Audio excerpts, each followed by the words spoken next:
చాలా ఉన్నాయి. ఇప్పుడు మీకు టైం కూడా ఎక్కువ లేదు. నెక్స్ట్ సారి అంతా మేము ఒక లిస్ట్ తయారు చేస్తామన్నా మీకు అంతా అందజేస్తాము. అదే మా కోరికలన్నీ తీరవలసిందిగా కోరుతున్నాము. Thank you. జై తెలుగుదేశం, జై జనసేన, జై బీజేపీ.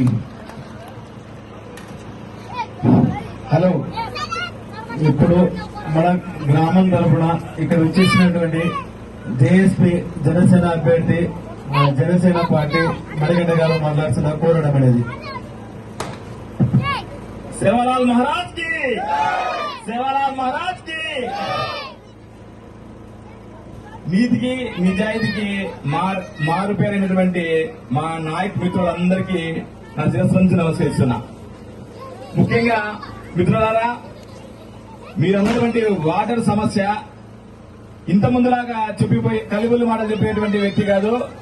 నిజంగా కింద స్థాయి నుంచి కష్టపడి స్వయం కృషితో పైకి వచ్చినటువంటి వ్యక్తి.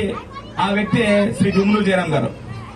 మనలాగా అందరిలాగా ఇంతకుముందులాగా నాయకుల్లాగా గాడ్ ఫాదర్ ఎదిగినటువంటి వ్యక్తి కాదు. కష్టపడి డౌన్ టు ఎర్త్ ఎదిగినటువంటి వ్యక్తి.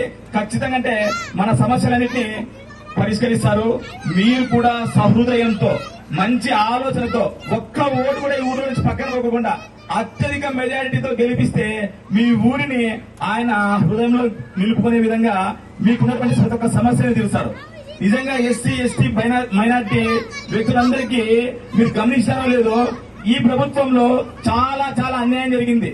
నిజంగా అంటే అనేక కేసులు, అనేక హత్యలు, ఇవన్నీ వెలిగిపోవాలి అంటే మనం ఖచ్చితంగా అంటే ఎన్డీఏ కూటమి అభ్యర్థి అయినటువంటి శ్రీ గుమ్మనూరు జయరాం గారిని అత్యధిక మెజార్టీతో గెలిపించుకోవాలా?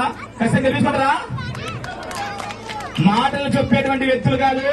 పైనటువంటి చంద్రబాబు నాయుడు గారైనా, మోడీ గారైనా, ఆ అద్భుతమైనటువంటి పోరాట శక్తులు కనపరిచేటువంటి పవన్ కళ్యాణ్ గారైనా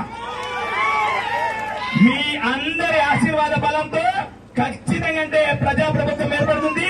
శ్రీ గుమ్మనూరు జయరాం గారి గుర్తుకి, సైకిల్ గుర్తుకి ఓటేసి, మరీ ముఖ్యంగా ఎంపీ అభ్యర్థి రెండో ఇది కూడా, ఎందుకంటే మనం ఎంపీ నిధులు కూడా మన 100 కానీ ఇలాంటివన్నీ మనం ఏమైనా చేసుకోవాలనుకున్నా, కొత్త తూము ఏర్పరచుకోవాలన్నా మనము ఎంపీ అభ్యర్థిని కూడా బలమైనటువంటి మెజార్టీతో గెలుచుకోవాలా, అంబికా లక్ష్మీనారాయణ గారిని.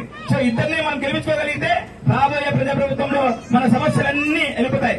చివరిగా మీరు గుర్తుపెట్టుకోవాల్సింది ఒక్కటే ఒక మాట, hello AP, bye bye YCP. Hello AP. Thank you. ఇక్కడ బీజేపీ మీరు మాట్లాడుతున్నా కోరడం. అందరికీ నమస్కారం. బీజేపీ అంటూనే ఇది మాటలు చెప్పే